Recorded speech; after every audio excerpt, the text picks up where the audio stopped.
Good evening. I'd like to welcome you to our monthly school board meeting for Plainview ISD School Board. And we have established a quorum. And that's Mr. Salazar for leaders in vocation. Let us pray. Heavenly Father, thank you for this evening and thank you for everything you've given to us.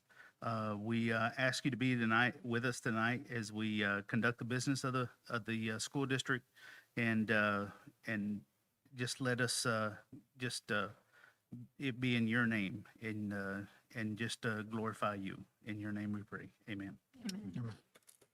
Mr. De La Garza, lead us in pledges.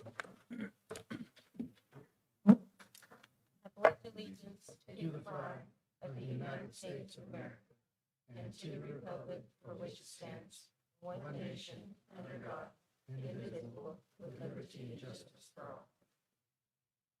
Honor the Texas flag. I pledge allegiance to thee, Texas, one state, under God, one and indivisible.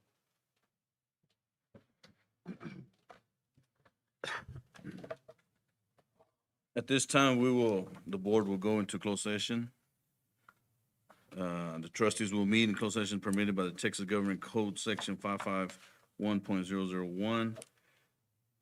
Deliberation on appointment, employment, comprehensive evaluation, assignment, duties, discipline, or dismissal of employees for the Texas Code 5510.074.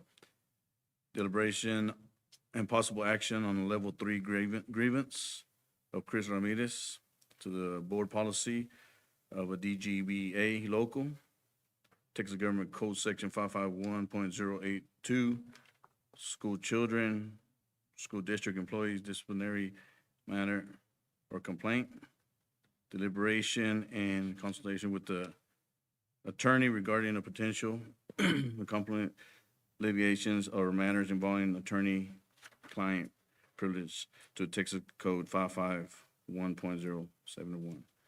The time is 6:09.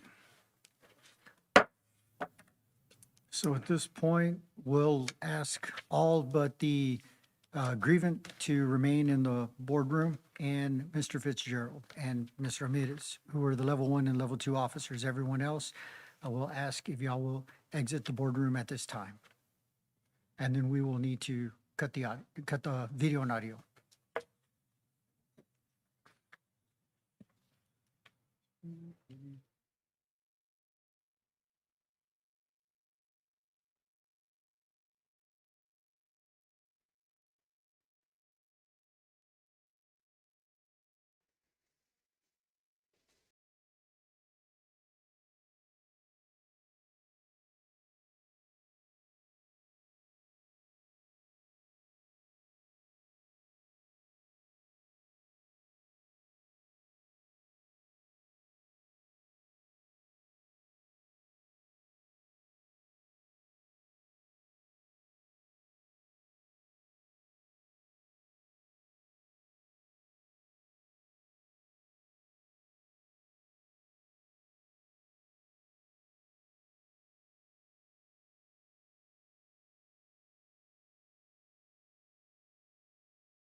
Okay, our next item on the agenda is another grievance. This is the hearing of Jessica and Chris Thornhill. Dr. Sanchez, there has been a request to be open session, correct? Yes, sir. For this matter, it is over policy. Okay. Okay, the board will remain in open session for the hearing of this level 3 complaint by Mr. and Mrs. Thornhill. Please be advised if a student or except the name of the daughter or any position or complaint of a PISD employee, I will immediately remove this open session to a closed session.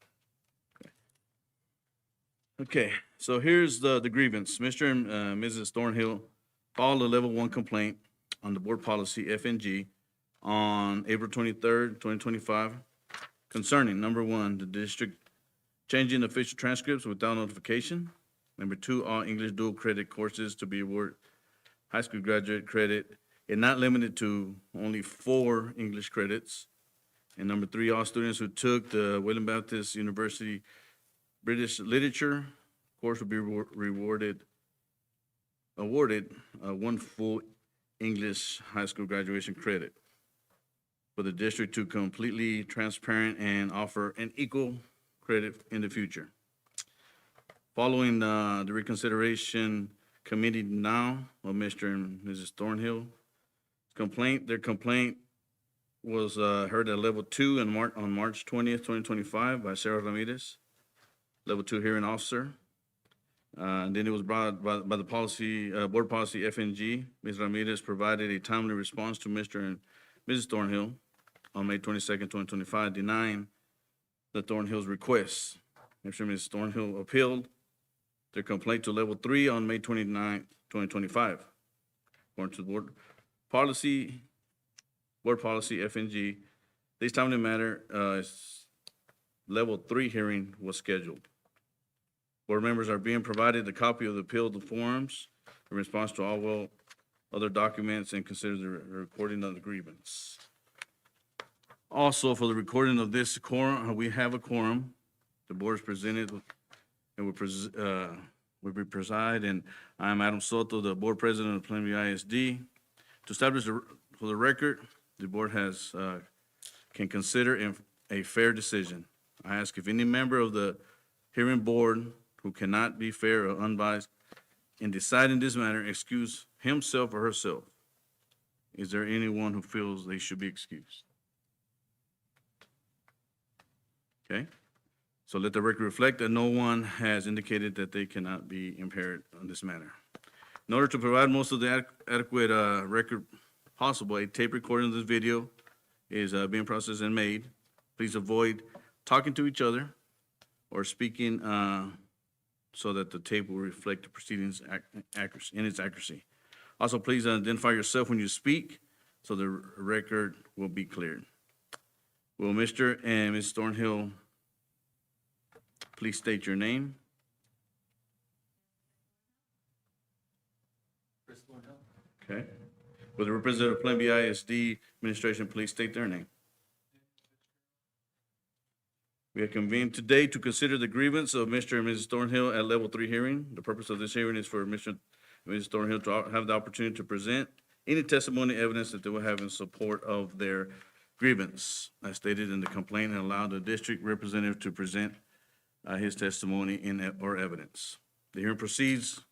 We use real simple. Mr. and Mrs. Thornhill, you'll go first.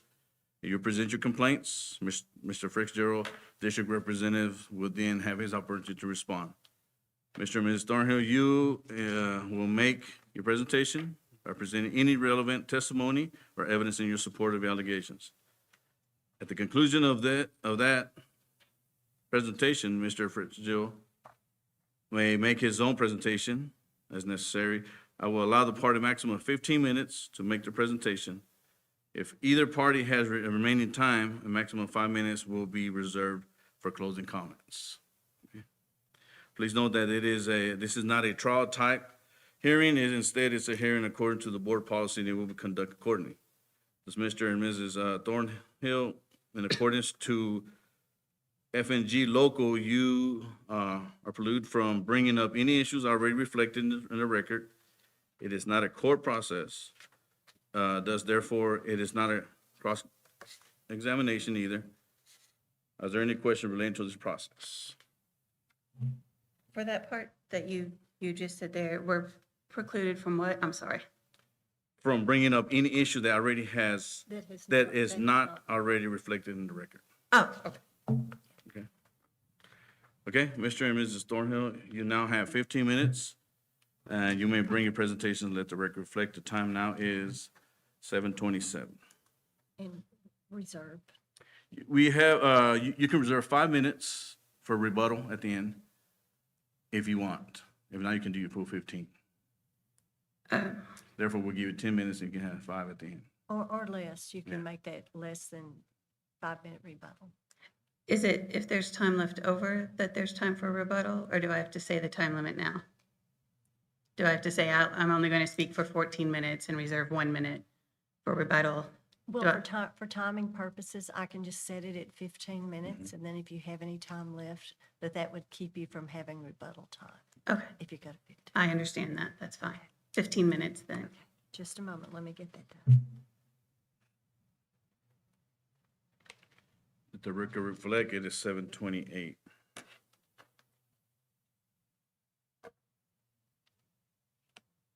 May I start? Is she Just- ready? Just a minute, let me get you going. Okay. We filed the original level 1 complaint or grievance with Plainview Independent School District on April 23rd, 2025. We listed 3 specific grievances and requested 3 separate outcomes. The grievance that began the level 1 complaint was brought about because Plainview ISD deleted credit from my senior student's transcript in January 2025 without notifying the student or parents of this deletion. We discovered by accident that this deletion had been made. Plainview ISD did not notify us that they were deleting credit from our senior's transcript. They did not notify our student. This is an issue as my senior, as well as other seniors, are using their copies of their high school transcripts to apply for scholarships and college entrance. And when changes are made without notification, the students appear to be liars about what credits they have earned. Deleting credits affects class rankings and could affect who is in the top 10% of a graduating class.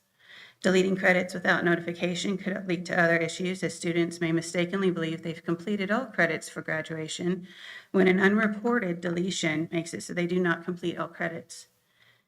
In our grievance, we explained the lack of transparency and communication from Plainview ISD was unacceptable and potentially harmful to more than just our student.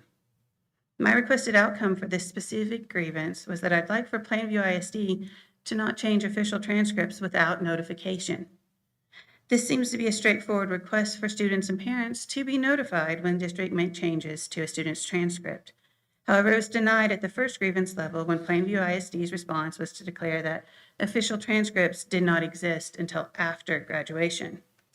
This prompted our level 2 grievance for this complaint outcome, as that stating official transcripts only exist after graduation is blatantly false, as students must submit official transcripts for college acceptance, scholarship applications, and even for entrance into the local collegiate program. The semantics argument ignored and highlighted the lack of transparency complaint. The level 2 response addressed the fact that we brought an official transcript signed and stamped with the seal and in an envelope labeling it as an official transcript from PISD. The response stated the fact that we were given this official transcript was a clerical error. However, according to TEA's Minimum Standards for Academic Achievement Record publication, where AAR is a term interchangeable with transcript, a student or parent can request and receive an official copy of this record. We requested an official copy and we received an official copy. It was not a clerical error. This brings us to our level 3 grievance for this issue. An official transcript is a transcript that's been signed and stamped with a seal and possibly includes other security measures to ensure no tampering has occurred. But other than that, it's identical to an unofficial copy in regards to a student's classes, grades, GPA, all of that information. Plainview ISD's insistence that it did not change an official transcript and therefore should not have to inform students or parents when changes are being made is an attempt to sidestep the actual issue at hand and the purpose and the reason for this grievance. Why does Plainview ISD refuse to notify students and parents when they make changes to their transcripts, official or not? There's no beneficial reason to not inform parents and students when deletions or additions are being made to a transcript, although there are several negative and harmful reasons to hide the fact that changes and alterations are being made to transcripts. Therefore, I'm continuing to request that Plainview ISD notify students and parents when a change is made to their transcript. The next grievance from our level 1 complaint was in regard to Plainview ISD, stating that it was policy to only allow 4 English credits to count for graduation credit. We brought up this complaint because it was not an official policy to be found in the student handbook or in the requested supplemental policies. This decision to limit the English credits was made and implemented in the spring semester of the senior year and directly affected my senior and all Plainview Collegiate High School seniors taking the technical writing dual credit course during the spring semester, which my senior was not in that course. These are all other students. Senior students were not informed that they were limited to only 4 English credits when they were making their class schedules as juniors or sophomores or freshmen. And the collegiate students were verbally informed when they were making their senior schedules that the technical writing course would be included and calculated in their final GPA calculation. However, due to this policy implementation in the spring semester, it is not included. They received 0 credit for this class. Plainview ISD's decision to make policies and implement these policies that affect seniors during their senior spring semester is unfair and does not allow them to pivot and make changes to compensate for policy changes. It's extremely hypocritical of Plainview ISD to behave in this manner, since Plainview ISD joined in a lawsuit against the TEA commissioner because TEA changed school evaluation requirements in the middle of the year and applied it to the evaluations of our schools in our districts. Plainview ISD is displaying the same behavior that they opposed in the TEA. The level 1 and level 2 responses from Plainview ISD state that the policy to only allow 4 English credits for GPA, class rank, and local honors is to ensure equity across all students, regardless of whether they're in collegiate, dual credit PHS students, or just traditional high school tracks. However, this equity reason does not hold true, as I'll explain further when I address my third grievance. Why did Plainview ISD implement a restrictive policy for this senior year? Why did Plainview ISD neglect to notify students and parents of this change in policy during the spring semester? Nothing was told to students until I began this grievance process. Why does Plainview ISD want to restrict students from taking more English courses if they have the opportunity to take more rigorous dual credit courses? The third grievance complaint that I included in our level 1 grievance report was in regard to English credit that was awarded. Plainview Collegiate students were awarded 1 full English credit for a British literature course offered through ASU. But Plainview High School students were awarded half credit for an equivalent British literature course offered through WBU. These courses at the college level are equivalent, meaning that ASU will accept credit for this course if a student transfers from Wayland, and Wayland will accept the same for a student transferring from ASU. The requested outcome for this grievance is I'd like for all students who took the WBU British Lit course to be awarded 1 full English credit as well, and I'd like for PISD to be completely transparent and offer equal credit in the future. PISD's level 1 response and level 2 response was to refer to the PHS dual credit crosswalk that has the WBU British Lit course listed as half credit and the WBU World Lit course as half credit, so a student can earn 1 full English credit. However, at the level 2 grievance meeting, I pointed out that the Plainview Collegiate High School dual credit crosswalk states that students can choose between 2 of 3 options, British Lit, American Lit, or World Lit, where each class is worth half a credit in order to reach their 1 full English credit. However, PISD decided to ignore or change the collegiate crosswalk and make the British Lit class worth 1 credit. PISD's Level 1 and Level 2 response only serves to highlight the inequality of treatment between PHS and PCHS that I put in my original complaint and grievance form, since PISD is willing to change or ignore the crosswalk for the collegiate high school, but not for PHS. PISD's Level 1 response to this grievance also said that through reviewing Wayland's course syllabus, that they determined it would take the 2 classes to meet English 4 credit set in the text, but through reviewing SU syllabus, that it fulfilled all English 4 text requirements.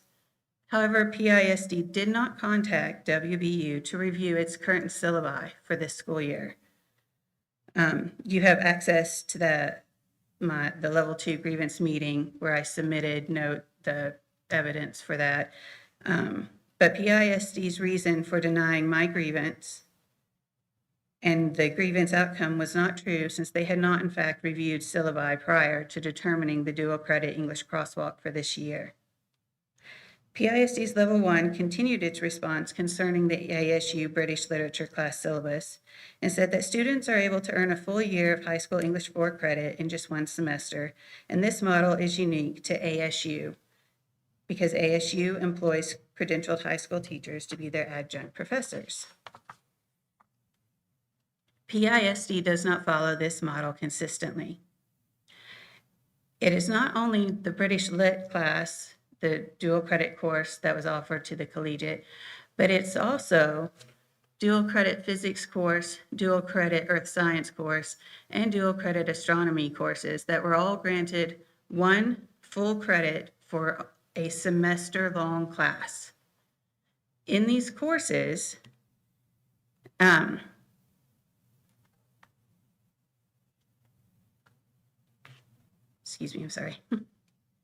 they were awarded 1 full credit, even though they were taught by professors from ASU and South Plains College. And they did not meet the unique model established by ASU that PISD said was the reason for granting 1 full credit. These professors were not modifying their syllabi to explicitly state tech standards. The syllabi can be accessed online, and I spoke about this during my Level 2 meeting as well. The only thing that these courses that were awarded 1 full credit had in common was that they were taught through the collegiate program. No dual credit course offered solely to PHS students was awarded 1 full credit, and only courses through collegiate program were granted that privilege. It's a major inequality between the treatment of dual credit for PHS students and collegiate students, and our grievance addresses that issue for all PHS students, not just mine. PISD was willing to ignore a crosswalk for the collegiate program, but it's not willing to ignore or change the crosswalk for PHS students. Why did PISD change the historical and traditional precedent of having dual credit English courses being worth half a credit into 1 credit for this 2025 senior year? Collegiate high school students were able to finish their 4 credits prior to the spring semester, which is when all local honors are calculated. PHS dual credit students were not given this same opportunity. Why did PhD make a change only for the collegiate dual credit course?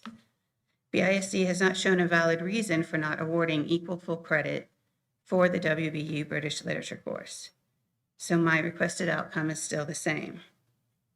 Finally, I'm extremely concerned for the PHS students who are pursuing dual credit and academic rigor as we move into the next school year and future years. PISD tells their students and parents they're capable of competing for the top 10% rankings and top class honorings. However, PISD does not make the process transparent or easy to navigate. It does not offer as many AP courses as it has in the past and severely limits what type of dual credits PHS students can take from the local university. And as I've explained and demonstrated and shown with evidence in previous meetings and such, it seems to favor the collegiate program above all. There are students who desire a rigorous academic education who are not accepted into the collegiate program since it's determined by lottery. You have students transferring into your school system who did not have a chance to apply to be a part of that lottery, who want to pursue a rigorous academic education. My grievances are all connected to the lack of transparency from the district and lack of clear communication as to what a PHS student needs to take in order to be competitive for top 10% or local honor rankings. As this school year has ended, making changes for last year's senior seems problematic at this time. And I realize the difficulty in that. However, I hope that PISD is willing to make the changes for future students who have yet to graduate. Thank you. You have 1 minute, 31 seconds left. Okay, thank you. Mr. Fitzgerald, you have a maximum of 15 minutes. Would you like to do the 15 or hold some for rebuttal? I'll do the same thing, do the 15 and whatever's left over, I'll use for rebuttal. Okay? Go ahead with your presentation. All right, my name is Daniel Fitzgerald. I'm the Senior Director of Teaching and Learning and CTE. I was a Level 1 grievance officer. I also have Miss Sarah Ramirez, who is the Level 2. My presentation tonight is going to be based on the information and responses we reviewed in those first 2 levels. As part of my presentation, I'm going to address kind of each specific part of Mr. and Mrs. Thornhill's requested remedy by topic based on these findings. So the first one, I have grouped 2 of the requested remedies together since they are very related to each other.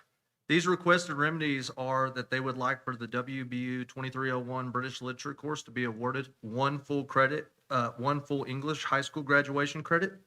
They are seeking this because students who took Angelo State University's 2321 Introduction to British Literature received 1 high school English credit, even though both courses were semester long. And the second requested remedy I will address within the section is that they would like for PISD to be completely transparent and offer equal credit in the future. In order to do that, I want to highlight and summarize our response to this remedy.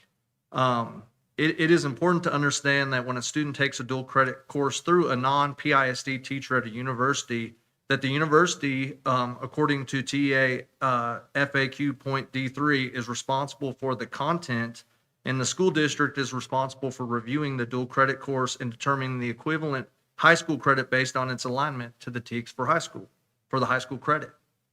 To understand this matter, it's important to understand, according to TEA, seat time does not equate credit. For example, you could take a 2-credit CTE course in 1 period, and if you can show that you cover all the TEKS, you can still grant 2 credits even though the seat time was only 45 minutes. So seat time does not equate credit. Credit is awarded based on demonstrating mastery of course content or completion of assigned work, mastery of the TEKS, rather than solely the amount of time a student spends in the classroom.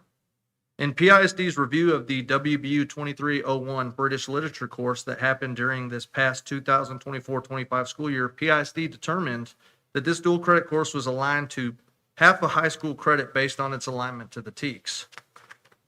You are able to see this alignment displayed on the PHS dual credit crosswalk that has been snipped and was included on my Level 1 response that you can view in Exhibit 2 on the 2nd page of the Level 1 response. Included in your packet you received. These course crosswalks are done in order to display which high school credit the dual credit course will equal to based on PISD's review of these courses and their alignment to the master of the TEKS. In order to meet the requirements of English 4 TEKS, PISD determined also through review of ASU's course syllabus that students can complete English 2321 Introduction to British Literature through Angelo State University for 1 high school credit in order to meet the full requirements of the English 4 TEKS and receive the full high school credit for that English for the 24-25 school year. The reason this was possible for this course is because of a few reasons. The instructor for ASU's dual credit English 2321 Introduction to British Literature is one of our own PISD teachers, Dr. Nesson, who meets the requirements to be an adjunct professor for ASU. In this scenario, as a certified public school teacher and an adjunct professor, she is able to intentionally build the TEKS into her course curriculum, and in PISD's review of the course, it was determined that it was fully TEKS aligned to the equivalent of English 4 full high school credit. When we say that this model is unique to ASU, it's unique because of our professor that we have. She is both a certified teacher and has a doctorate and is an adjunct professor for that university. Because of this, it is unique that the instructor's dual role as a PISD teacher and adjunct professor and her intentional alignment with state standards. And we have other courses where we have similar people in too. One last important point in our review found is that where both PHS and PCHS students who chose to take WB 2301 British Literature received half a credit and high school English credit. So there were both PHS and PCHS who chose to take it at Wayland. And there were also both PHS and PCHS students who chose to take the ASU 2321 Introduction to British Literature and received one full high school credit. This shows that PISD is able to offer students a variety of ways they can choose to take those credits to meet a variety of needs. Also, to address the AP, we are excited we are able to bring AP English 3 and 4 back next year, and as well as multiple other AP offerings that we're excited to provide opportunities for our students. Although based on the above information, we were not able to grant this specific remedy to Mr. and Mrs. Thornhill of changing the WBU 2301 to one full credit for the 25-24 school year, we are committed and offered the following things in order to help enhance this process and our transparency and communication that they've asked for with parents. Number one, in the past, WBU was responsible for the content and we were responsible for the review of the TEKS, as I stated earlier. But we are excited to share that under the new leadership of WBU President Dr. Hedgepath, that her and Dr. Sanchez have already met and have agreed on a plan where PISD can send the WBU professors the TEKS, and she is going to direct them to work to align with us and intentionally build these into the curriculum to benefit our dual credit students. We are very, very grateful for this partnership and look forward to this collaboration with Dr. Hedgepath and WBU, as they have been a proud, longstanding partner of us, of offering dual credit courses to PISD students. Number two, one thing that we have directed is that this past spring, PISD Teaching and Learning Department, in collaboration with high school counselors, completed a systematic review of all of our dual credit course offerings and created an extensive crosswalk that details by grade level all dual credit opportunities for the upcoming 25-26 school year and their high school credit equivalent. Additionally, the Teaching and Learning Department is working on a high school curriculum catalog that will include detailed information on high school curriculum offerings, including dual credit, CTE, and other courses.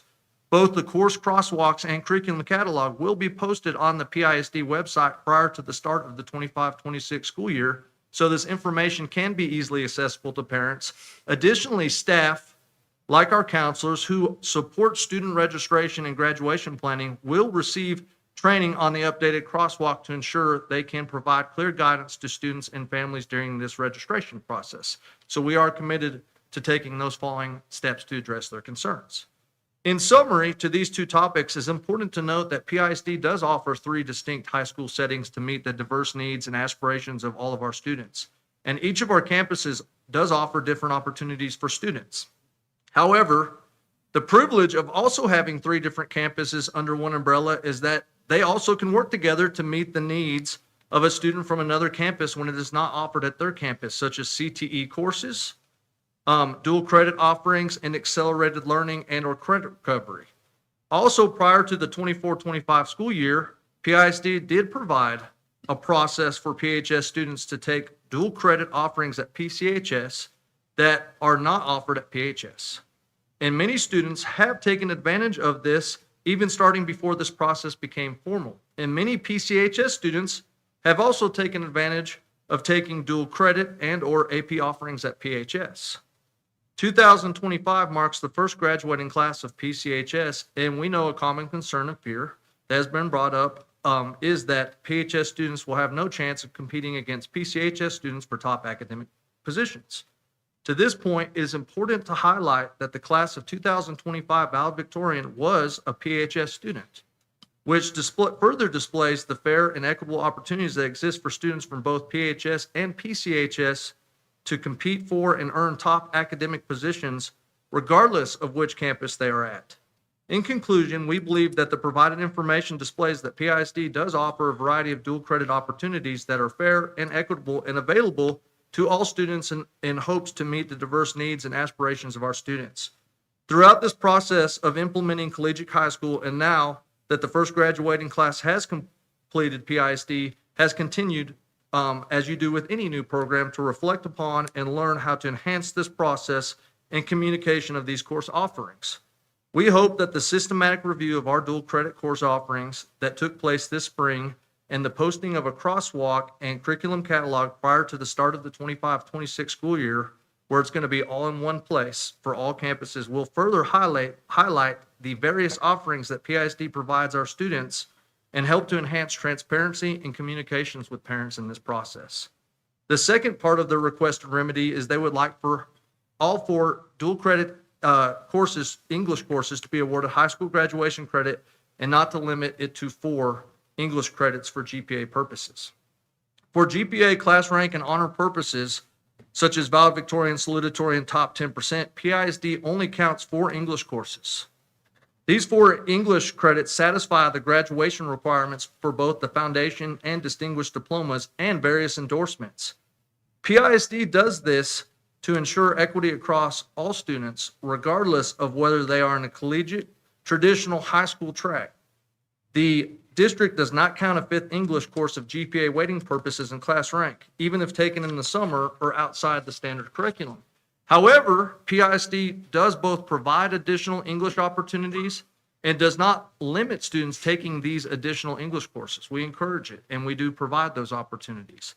They just do not count towards the student's GPA class rank or for honors purposes. For the above reasons, this remedy was denied because it would not be fair and equitable to all students across our multiple campuses, since all graduation plans equally require 4 English credits. The last part of their request, they would like PISD not to change official transcripts without notification.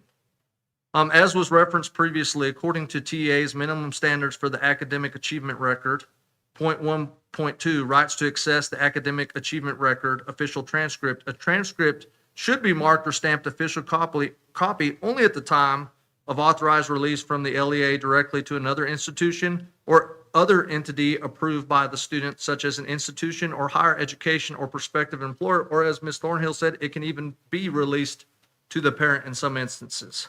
Additionally, in regard to the reference changes Mr. and Ms. Thornhill are referencing, they were made to a transcript in this specific situation. It was determined this transcript that was changed was considered unofficial since the student had yet to completed all graduation requirements coursework and was still in the middle of the 2nd semester. Prior to graduation and final running of GPA's class rank, unofficial transcripts are reviewed meticulously by administration and counselors to make sure it correctly reflects the student's body of work. And it is in accordance with local and state policy. So that is a working document that we use. So when they bring up the concern of that it is not notified every time, we review and make those changes, and the notification comes when they release those final like GPAs and class ranks. But it is a working document that they want to make sure that is correct, and that is something that both administration meticulously reviews. I did it when I was a high school principal. It's a common practice because we want to make sure that the student gets all the credit that they deserve, and it's fair and equitable across students. Where the confusion, we were able to identify where this confusion of Mr. and Mrs. Thornhill thinking PISD had changed an official transcript started. It came to Ms. Ramirez's attention when Mr. and Ms. Thornhill at the Level 2 Complaint Conference produced an official transcript postmarked January 28, 2025. Upon further investigation, it was determined that a clerical error had occurred. The transcript that was issued to the Thornhills was by an uncertified employee who misunderstood the nature of the request, believing she was providing a transcript for a student who had already graduated, and did so in the spirit of trying to show good customer service and meet the demand of the request. The transcript provided by the employee should not have been stamped and signed, as it was an unofficial copy since the student was still in the process of completing the 2nd semester of their senior year at PHS. In order to address this moving forward, so it does not happen again, the process of sealing and embossing transcripts will now be the responsibility of a certified staff member trained in the accurate issuance of transcripts for various purposes, including but not limited to requested student records being sent to another institution, both high school, college, university, and scholarship applications. PISD has taken this process very serious, and our hope is always to provide detailed explanations and information when concerns are brought to our attention. While all remedies were not able to be granted, we were able to provide many remedies moving forward throughout this process in order to address Mr. and Mrs. Thornhill's concerns. As we continue to strive to offer the highest quality educational experiences, we're committed to addressing any parent or community concerns promptly and thoughtfully. Transparency with parents, students, and the broader community remains a top priority. In our efforts to hold transparency, the aforementioned review and posting of our dual credit crosswalk and course catalog will be crucial and of utmost importance. We appreciate you taking time to listen to our level 3 presentation and hope this has been presented in a clear picture of our review and how serious the situation was reviewed and the remedies that were addressed. You have 24 seconds left. All right. Thank you. Now, if you wanted to involve any. Do we have any time to? You have discuss, like, what 1 was minute, being 29 seconds. No, I mean, do we have any time to discuss what was just said to come up Quickly, with? quickly. Okay. We're- We'll give you a minute.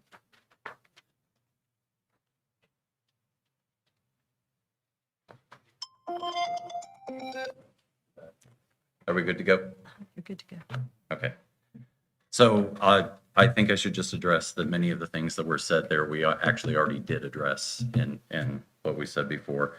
But some specific questions would be, first of all, when was the decision made to remove the credit from the student? That was made in the spring semester of 2025. Were the parents or students informed about that decision to remove it? The answer is no.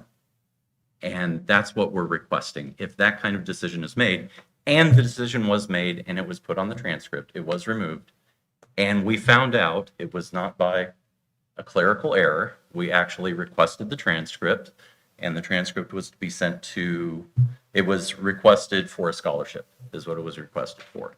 And we were given that transcript, and on the transcript, we noticed that it had been removed. The credit had been removed.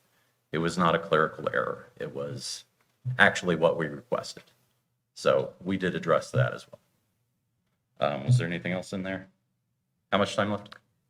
18 seconds. 18 seconds. Okay. For the 4 credits for English, PCHS students were actually told, students who already had 4 credits were actually recommended to take another class so they could boost their GPA, which didn't happen.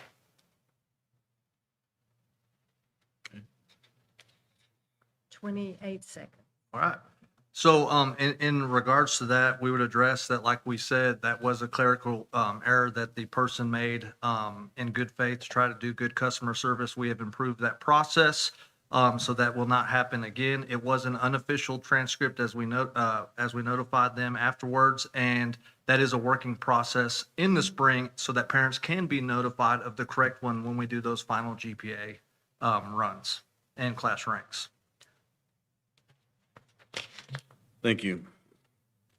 At this time, board, if there's any items from the presenters that you need to be clarified on, I'll limit it to one question. And the response from the presenters will be brief. And that way, and they wouldn't add any time to the presenters. So anybody has a question? I just have a quick question. The class in question that, I don't know if you can hear me, the class in question that you're saying was deleted, what class, was that an English class?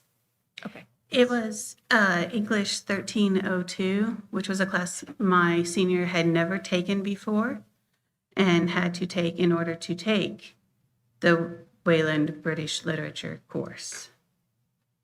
Okay, thank you.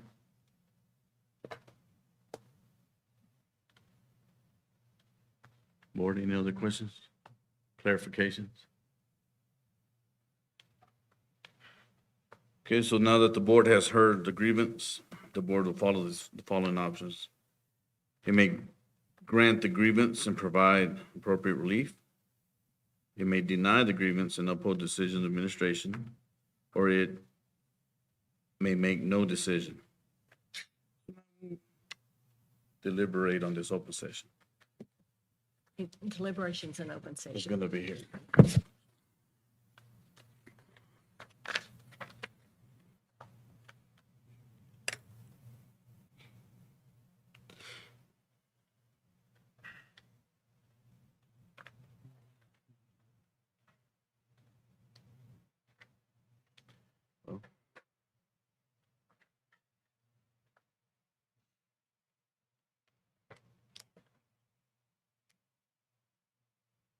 it was mentioned as, the lack of communication.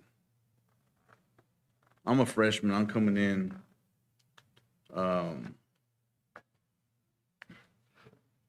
Counselor Sanchez, what do I need to take so I can graduate? Prior to every student starting their freshman year, their eighth grade year, they sit down with the counselor.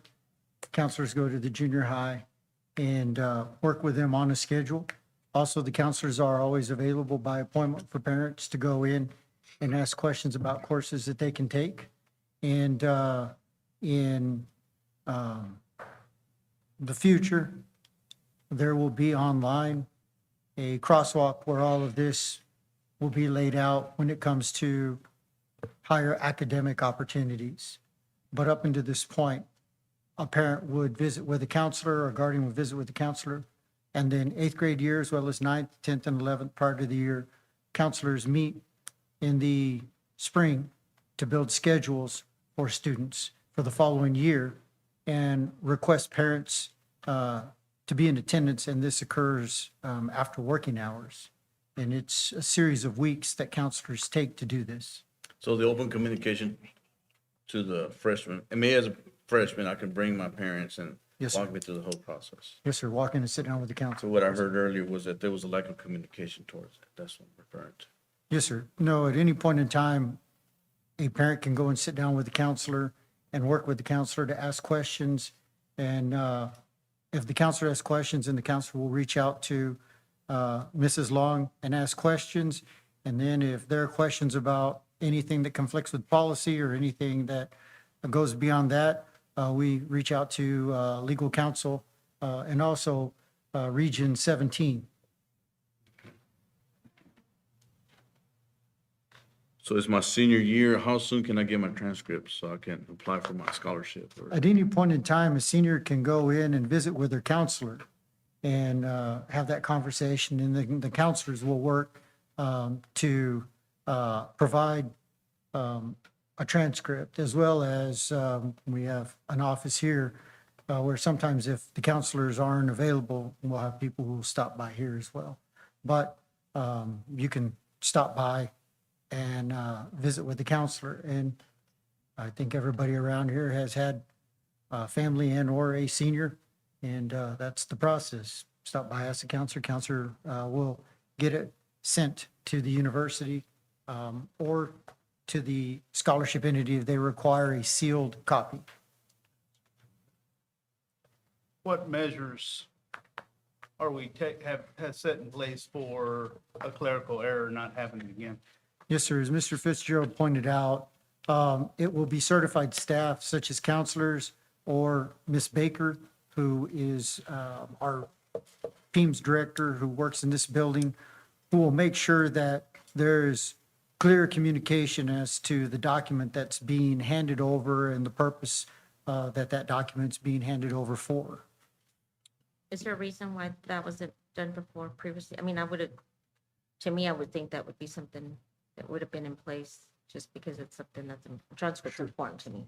I believe that Mr. Merrill was working to be customer service oriented, and she printed it, she sealed it and signed it and handed it off, though that shouldn't have occurred in that order. It should have been reviewed by someone else, but I do believe that she was trying to meet a request of a parent without understanding the gravity of affixing the official district seal on a document that hadn't yet been fully reviewed and or completed. As you guys know, we take information in from home schools that are accredited, charter schools, out-of-state and out-of-country entities, as well as other public schools. And per policy, if there is an equivalent course, they get credit if it's in line with those courses that align with GPA points. But if there isn't an equivalent course, then it may be on the transcript, but then later on, it may be moved as visible on the transcript, but not for GPA points.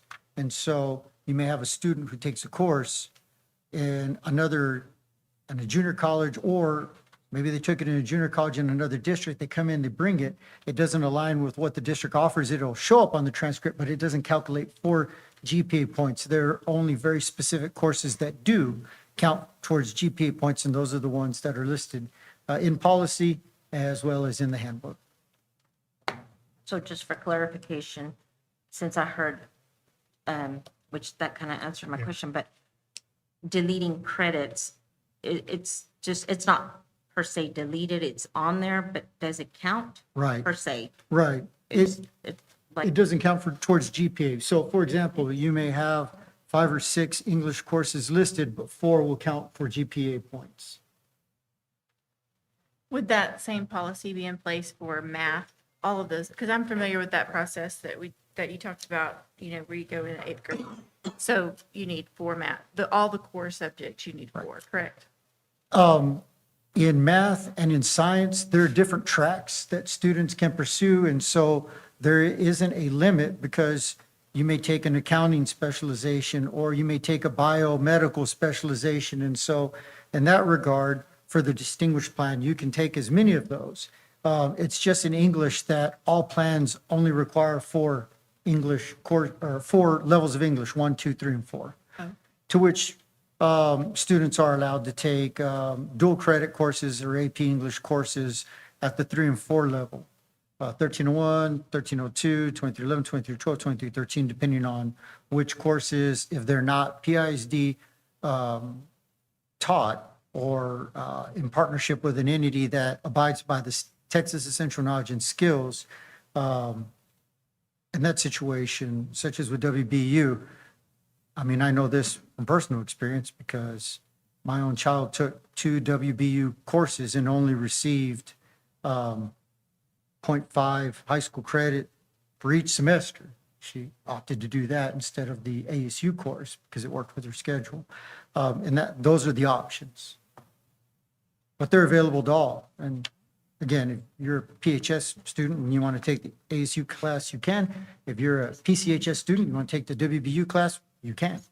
and as a parent, you're already aware of those credits, Yes, that you're going to get point you, or 1 point. and that's an area where we stated that we will do better in making sure that that document is more readily available, so that instead of going to a counselor, a parent can get online and log on. So that's one of the remedies that the district is offering is, that's a good point. We agree with you. And we will get to work, pull all the counselors together, create that document, and we will have it on the webpage so that for the 25-26 school year, everybody's looking at the same thing and understands, if I take my child to WBU until that agreement with the standards and the syllabi match, you're going to have to take 2 classes for 1 credit. Or if you take it through ASU, it's 1 class and it's 3 hours for a full year's of high school credit. So that'll be laid out. But that's because ASU is given that credit and WBU is given that credit. The reason is, I'll give you an example. So Miss Dawson teaches chemistry.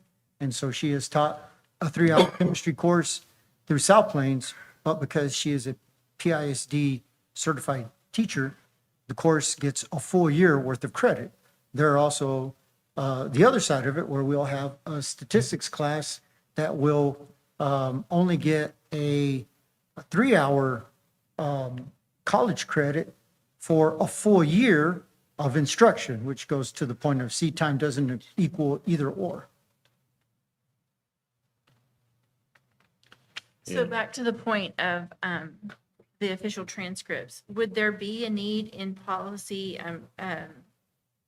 that we, just for clarification later, clerical errors, whatever may happen, that official transcripts can't be produced until a certain date in May, after everything has been completed? Do we need some policy to clarify that no, if a transcript is given for a scholarship in March or when in the spring, know that that is not a official transcript until the semester is complete and everything is wrapped up And that and looked over by a administrator. Sure. And that would be a reiteration of existing law, and I'll defer to Ms. Manning on that. That law does state that already.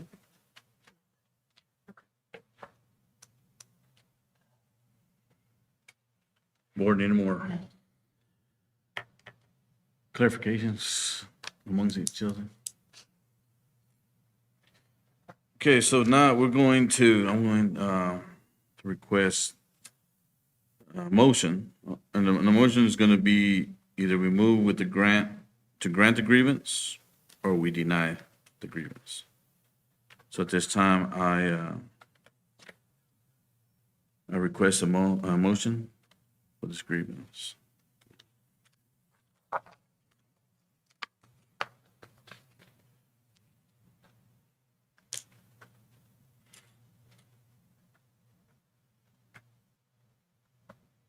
Do I hear a motion? I request we grant, the number 2, we uphold the grievance. Okay, got a motion by Mr. Salazar that we move to deny the grievance and uphold the administration's determination. Do I hear a second? Second. Got a second by Ms. Rivera? Okay, I didn't. All in favor, raise your hand. Okay, got a motion 7-0. Motion carries to deny the grievance. This hearing is concluded. Meeting adjourned on the grievance hearing. Do we need a break? We'd like to take the no votes. Okay, let's take Take a a 10-minute break. Something We'll proceed with our I'm gonna meeting. post I think I have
This time, do we have any citizen comments? We do. We have two people who have signed up for citizen comments. They will each have 3 minutes to address the board. First is Chris Ramirez. If you'll come up and state your name and address.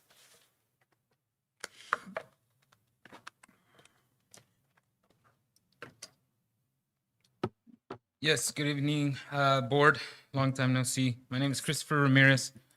I have one question. I'm not a Plainview native, but I've slowly become a native since I came here for Wayland. When are you going to hold that man accountable for the countless teachers who continue to leave this district in fear of his retaliation? For the constant students, the discipline issues that continue to happen and drive amazing teachers out of this school district.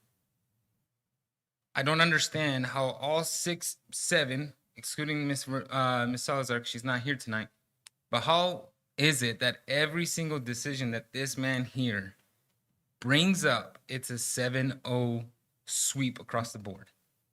Every grievance tonight that we had was a 6-0 for excluding Ms. De La Garza for the grievances. I just don't understand how this man can continue to get away with the things that he's done in Tucson and Odessa and brings it to this amazing city of Plainview, Texas. I don't get it. I really hope that you guys take into consideration of this man's contract here, because he is not a good leader. And because of his leadership qualities, his fear tactics, his bullying, his retaliation, he creates little monsters in admin in the school district, principals, assistant superintendents, whatever billet Fitzgerald has, that's all they are. And then when you have good teachers who become principals, they become part of Sanchez's little group, and they bully and they lie and they continue to drive amazing teachers out of here.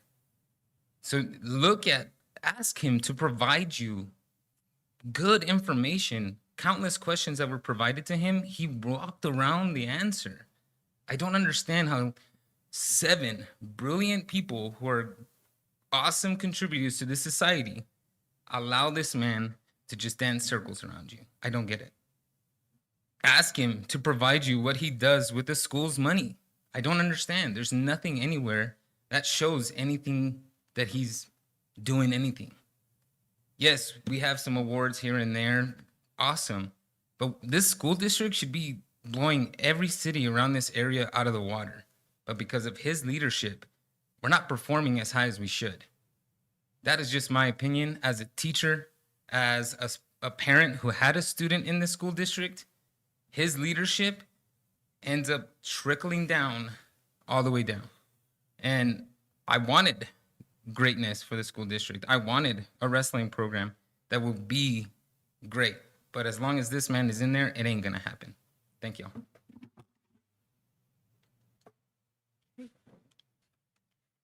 Next, we have Mona Vera. If you'll approach and give us your name and address. You'll have 3 minutes as well. I understand that y'all are letting Chris go, and that's understandable, or whatever y'all decide. But my question is, the last time that we had a meeting here with Coach Alfaro, I was here, Chris was here. We're still wanting the wrestling program, even though y'all are not gonna pick Chris, and we understand that. But I'm still wanting to know about the program. I want to know there's scholarships. Your athletic director, Coach Alfaro, the last time that we had a meeting, I asked him, have you ever been to a wrestling tournament match? Nothing, never had been. That's a shame, because he's supposed to be bringing in a program to Plainview, a wrestling program. We had one this weekend. There was over 200-300 kids there. Madison came in first, and then she came in second in 11 and under. She's only 9.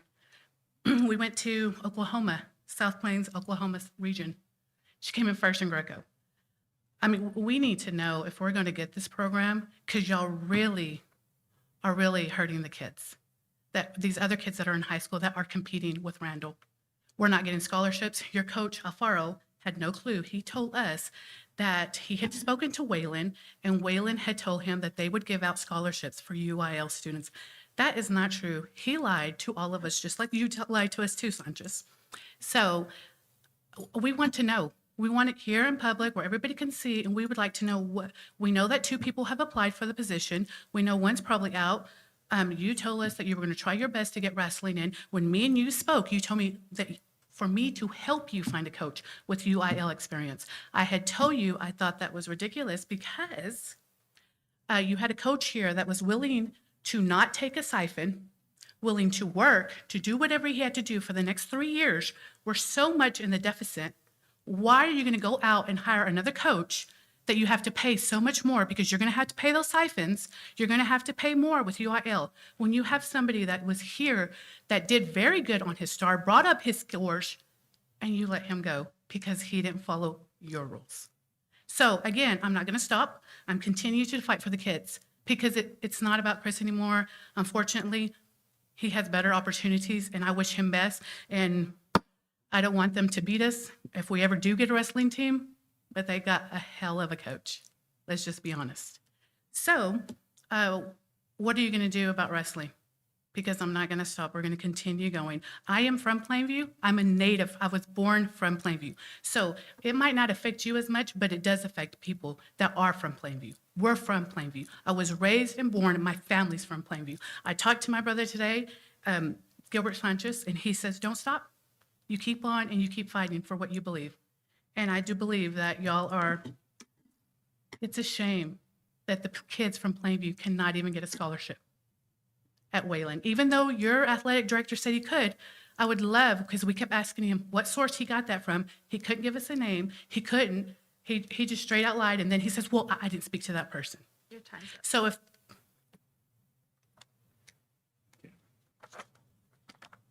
Okay, that completes our citizen comments for the, we will move on into, we have an accountability presentation by Ms. Carrasco. Report.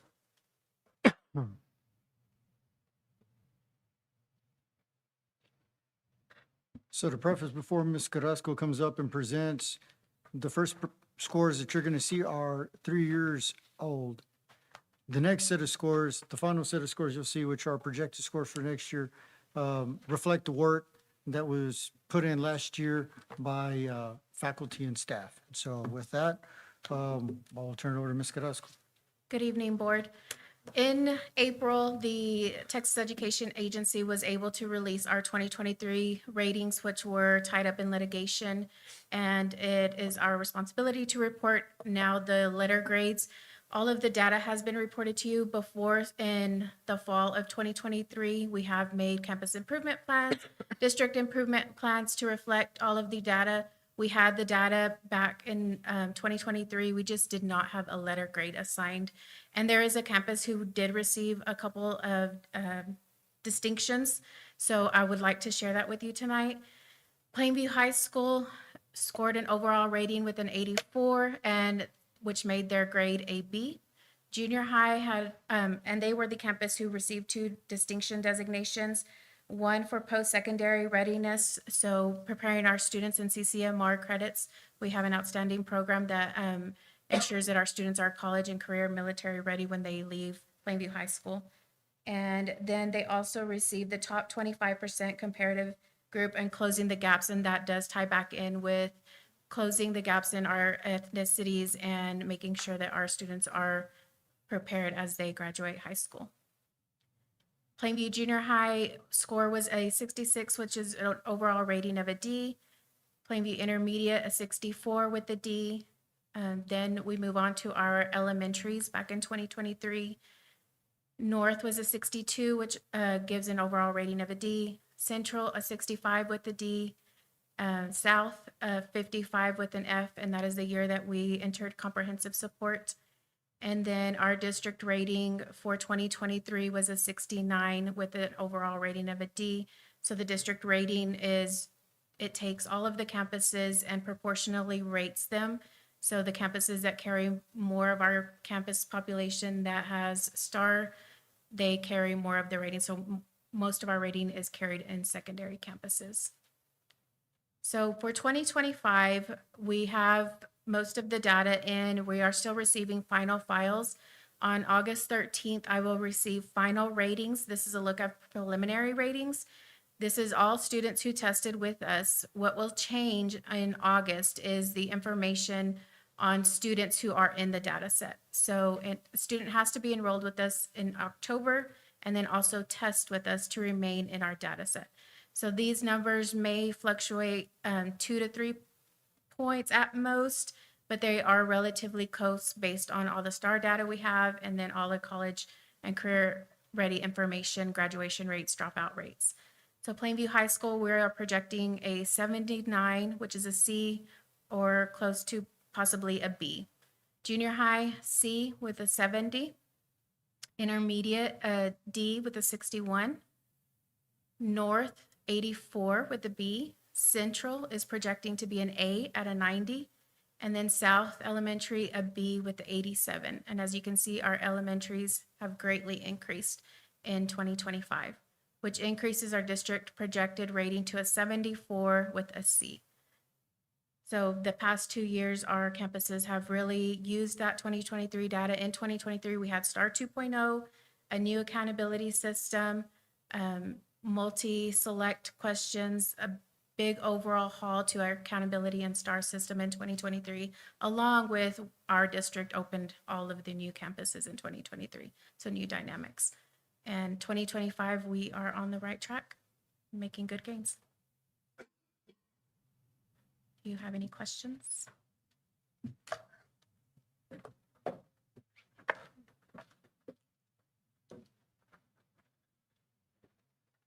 Thank you. Thank you for that information. It's good to see us trending the right direction where we want to be. Our first business item is the board approval of our abstinence curriculum for the 25-26 school year. Each year, we work with Compassionate Care to take a look at different curricular offerings. And as you can see, for our abstinence curriculum, the cost for the 8th grade version that is taught through health is $4,800, and the PHS version is $1,200. And there is a process of review that the Student Health Advisory Committee undertakes. And so with that, I'll make the recommendation on behalf of the administration for board approval for the abstinence curriculum for the 25-26 school year. Board, any questions? Change to item number 1.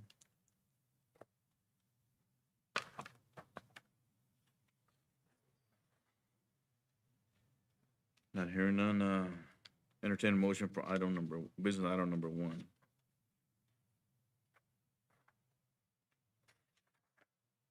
I so move. Thank you. Got a motion from Ms. Rivera. Her second. I'll second. Second from Ms. Ray. All in favor, raise your hand. Motion 6-0. Thank you.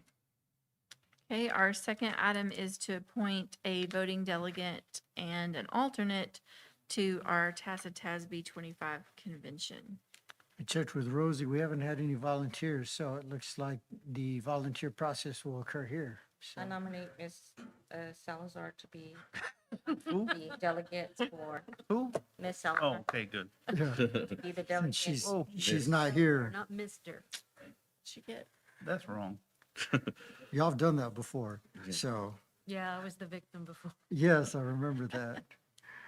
So are there any volunteers for TASB delegate and alternate? I'll take the alternate. All right, so we have an alternate. Do we have a designee? Ms. Salazar. Yeah, we got the Salazar. All right, well, she has been volunteered. All right, so with that, we'll make a recommendation for Ms. Salazar, who is probably watching online, ensure joy, as the voting delegate, and Mr. Salazar as the alternate. You're Okay, saved- board. You're saved, Sophia, because I had nominated you. I move we appoint Miss Salazar as our voting delegate and an alternate of Mr. Salazar. Okay, got a motion to her second. A second. Got a motion and a second. All in favor, raise your hand. No? Okay. Okay. 6-0, thank you. She's gonna like that. She will. Our third item is the application for approval to approve Plainview ISD's transition plan for the implementation of Bluebonnet Math. Good evening. Bluebonnet Math has a different name, but it's what we've been doing. It's what we've been doing. So last month, we adopted that curriculum, to us at no cost. It is something that the elementary campuses have been using for math. Previously, it was called Eureka. It's gone through the EMRA process. They made a few updates with some teacher feedback. And so that's transitioned to Bluebonnet Math. We've also went ahead and adopted the 6 through 8 Bluebonnet Math also, which is the publisher is Carnegie. Carnegie's been one of our resources for a good while. But with the adoption of the Bluebonnet Math now, the state requires a district to develop an instructional materials transition plan. You have that in front of you. It's a lot. It's really thick. It's like 20 pages. I did our color in red so that you could see kind of what our plan was. At the time of the initial adoption, since it's transitioned to Bluebonnet, this is considered the initial adoption. Although we have participated in the Strong Foundations Grant for the past 2 years at the elementary campus, prior participation does not exempt districts from the requirement according to TEA guidelines. So a transition plan had to be developed, and we have to locally maintain it. It'll not need to be submitted to TEA. However, they say the commissioner could request to review it at any time. So what we did is we just put together a plan based on what they've asked for. In that TEA document, it's a linked document. It's got all of TEA's things for internalization. I mean, it gives you pretty much everything that you need to do. The elementary campuses, they know what's going on. They have done this for prior 2 years. We don't feel like we need to spend a whole lot of time with those, except with some new teachers in planning. We have our first meeting set with our 5th through 8th grade this week because it's a transition for them. We've got that set, I believe, Wednesday, Thursday this week. We've invited all the math teachers to come. We've taken the principals and our instructional team to a workshop at the service center. They're providing those regularly on some implementation things, how to run your PLC. So we are going to start there, as you can see with the elementary schools. Y'all saw that a minute ago. We're moving in the right direction. We hope that continues to project up into the 5th through 8th grade, especially in math. And so I'm here not to ask your approval of that transition plan. Got any questions? I'll do my best to answer it.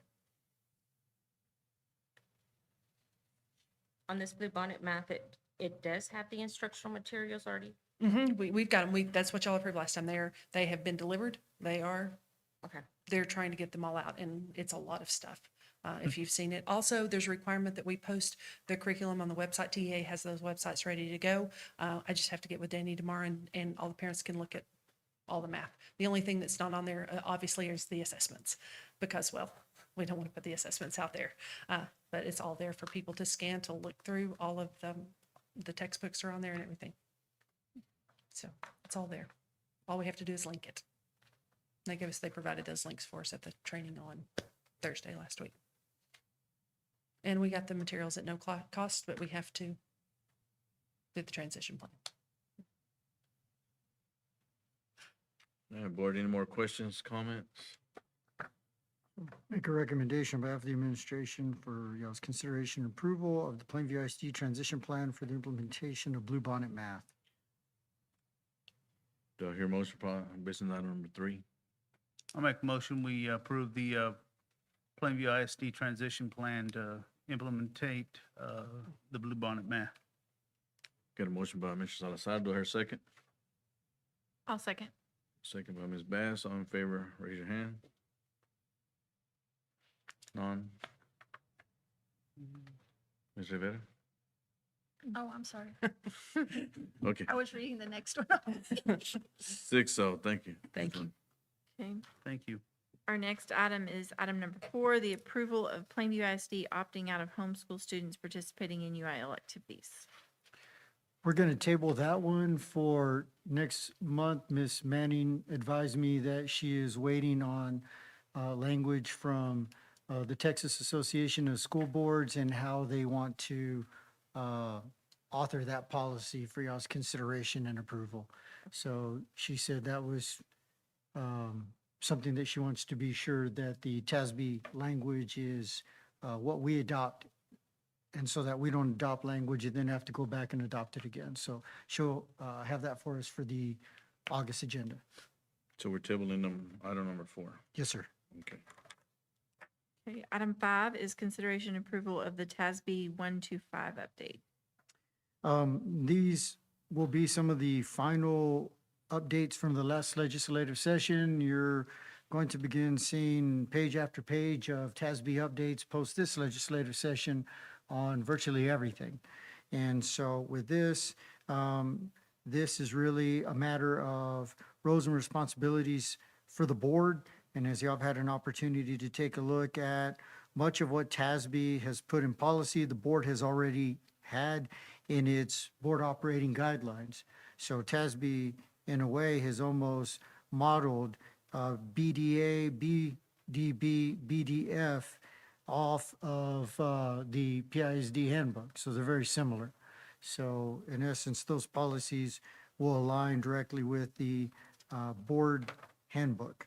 And then there are some other minor adjustments to policies that will be reflected in our district safety plan as well as in our handbook.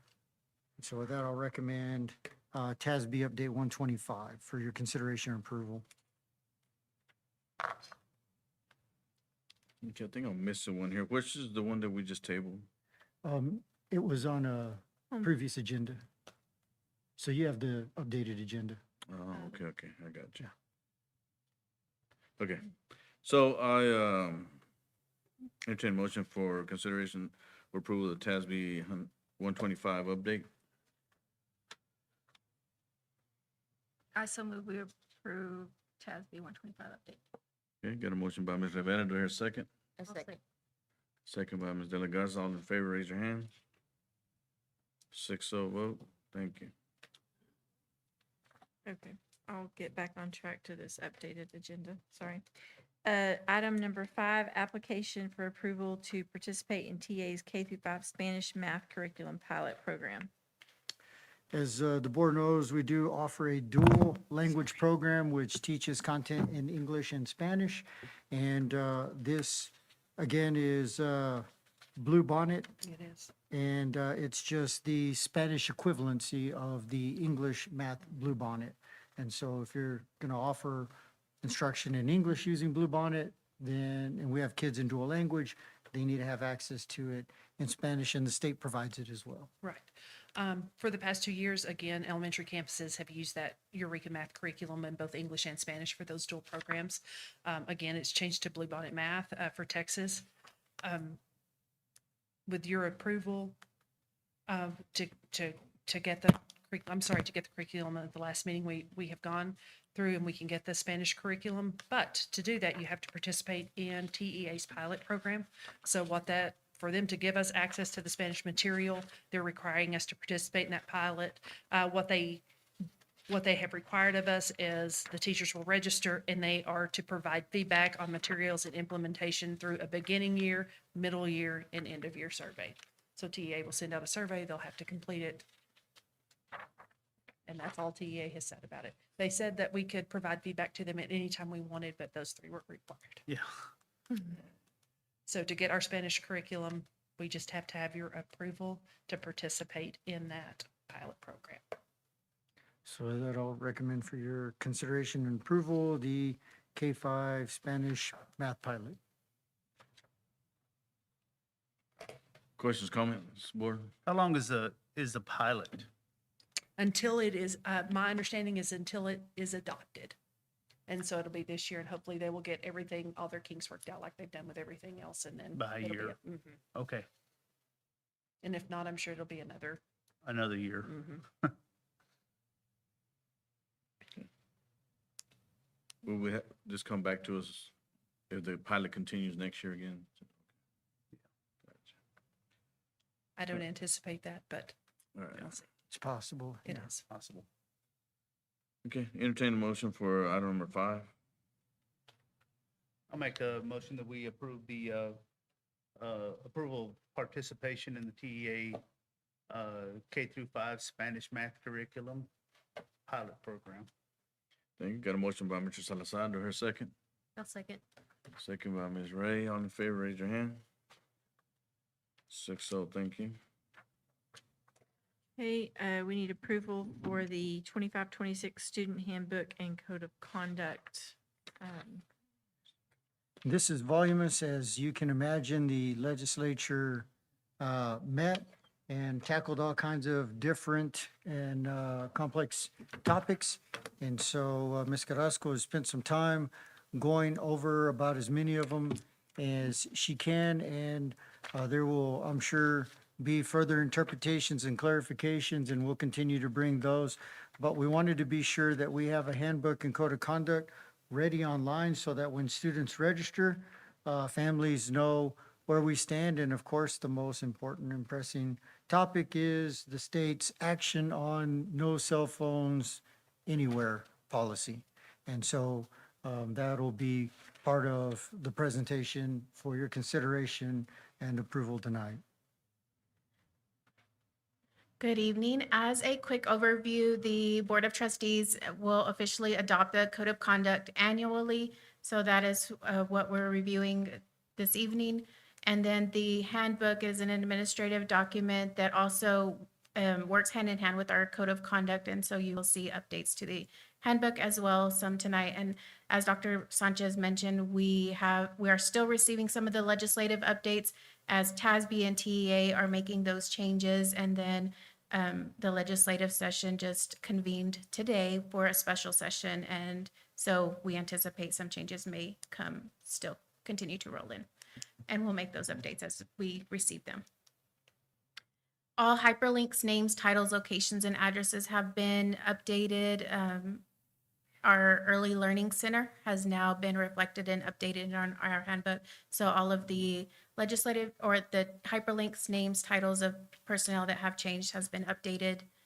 And I am going to begin with our Code of Conduct. On page 1, there is an addition from TASB that no later than the first day of the 25-26 school year, TEA shall prepare and provide to each district a report identifying each law relating to school discipline, which was amended in the 89th legislation during the regular legislation of 2025. And then the district will provide those updates to parents when we receive that information. So that is in addition to the Code of Conduct. There's another addition on page 3 for a campus behavior coordinator. In chapter 37, we need to identify a single person on each campus who will be designated to serve the campus behavior coordinator role. This person may be the principal or any other campus administrator selected by the principal.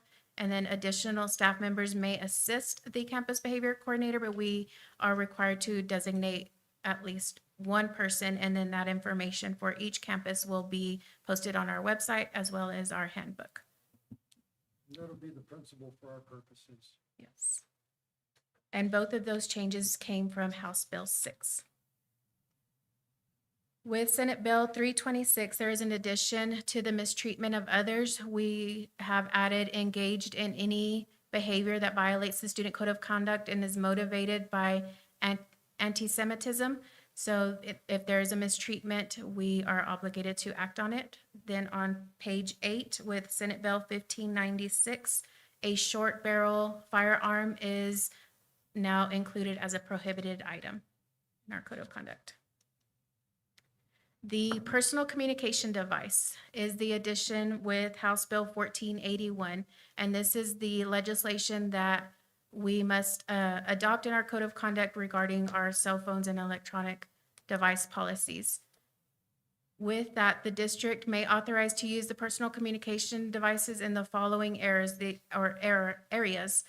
If a student has a Section 504 plan that requires it, they have a documented need for a physical or from a physician. Most of the time our glucose monitors are the reason why they might have their telecommunication device, or to comply with health and safety requirements imposed by law or by parts of the district safety protocols. So on this next slide, we are deleting, based on TASB's recommendation, Instead of telecommunications, they are now calling them personal communication devices. And the device will be confiscated, was removed, and now the student will be disciplined in accordance to the Student Code of Conduct has been added. With House Bill 1481, we are no longer allowed to have the students pay a $15 fee. We had to strike that information from our code of conduct, but all the other offenses and the guidelines are the same that we have adopted it previously. Luckily, a couple years ago, with the change of our telecommunication device, we were already on the right track with this new legislation.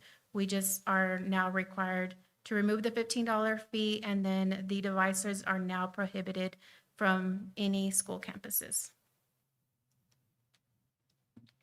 On page 12, there's an addition to the misuse of technology resources based on EI local. This is including the artificial intelligence for academic dishonesty. And that comes up on page 12 twice. And it also comes in under miscellaneous offenses. So we have seen ChatGPT and other artificial intelligences. So TASB has included that in our code of conduct updates. This was an issue this year where we had to address academic dishonesty with ChatGPT completing student work. So this is a good adjustment. On page 13, there's an addition based off of House Bill 6 that the first time offense for a nicotine delivery product or e-cigarette is now, we can place the students in ISS for a period of at least 10 days. Before, we were required to send students to DAEP, but now with the new House Bill 6 legislation, we can have ISS placements for longer than 3 days. Before, there was a restriction that we can only have 3-day placements for ISS or OSS, but now the House Bill 6 updates this, and they are recommending that we, for first-time offense, do in-school suspension for 10 days. On page 13, also a House Bill 6 update. There's an addition with students with disabilities.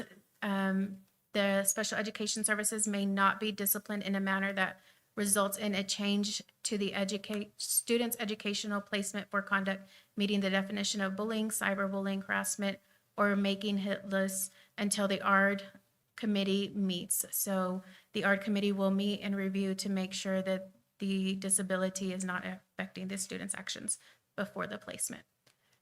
On page 14, there's an addition to reflect that in-school suspension where I just mentioned the 10 days is now added. So it is a technique that we can use before DAEP placement.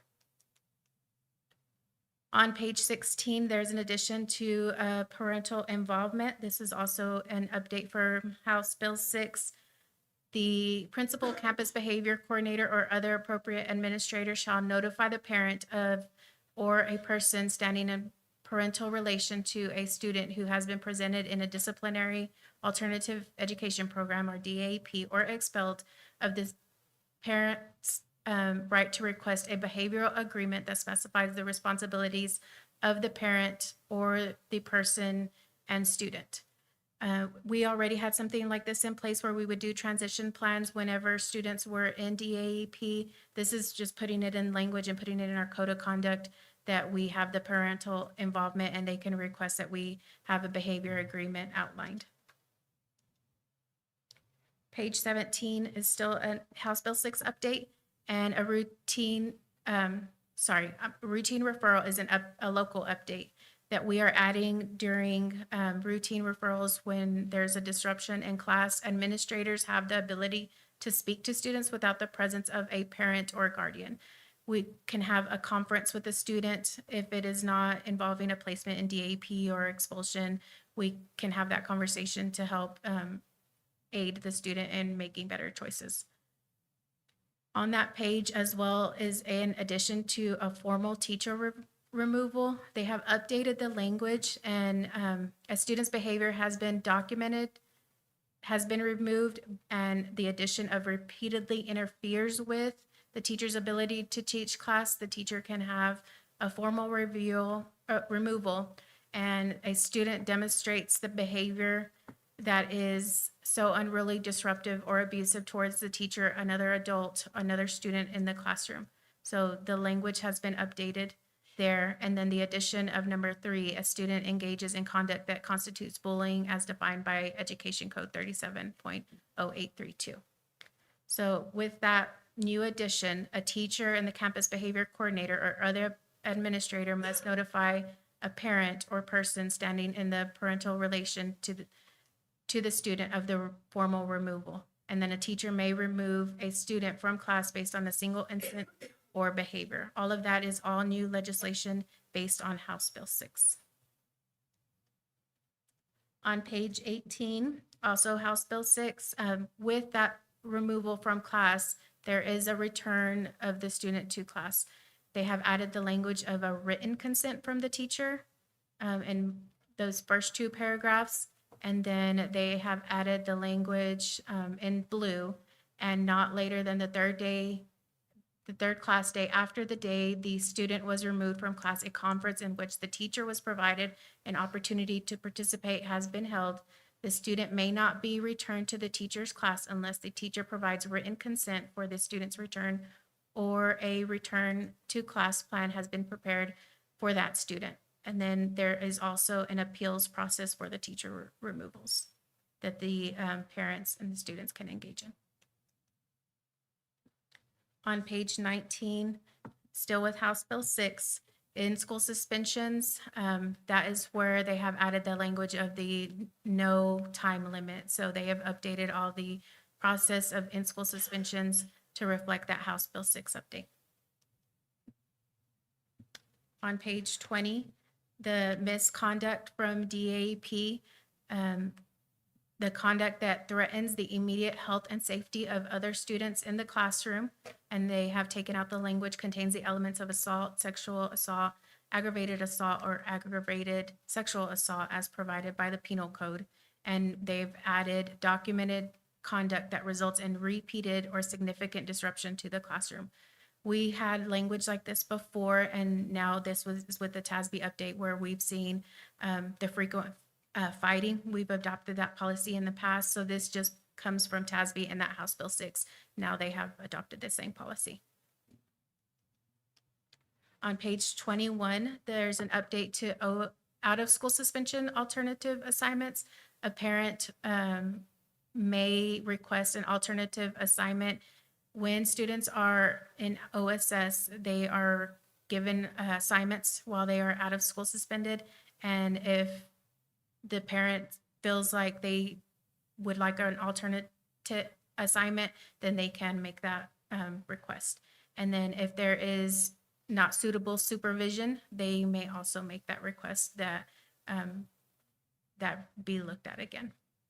On page 22, there's an update with the misconduct identified in state law that they have added engaging in bullying that encourages a student to die by suicide instead of commit or attempt to commit suicide. And that is in alignment with mental health professions, and they are changing the language to die by suicide versus commit suicide.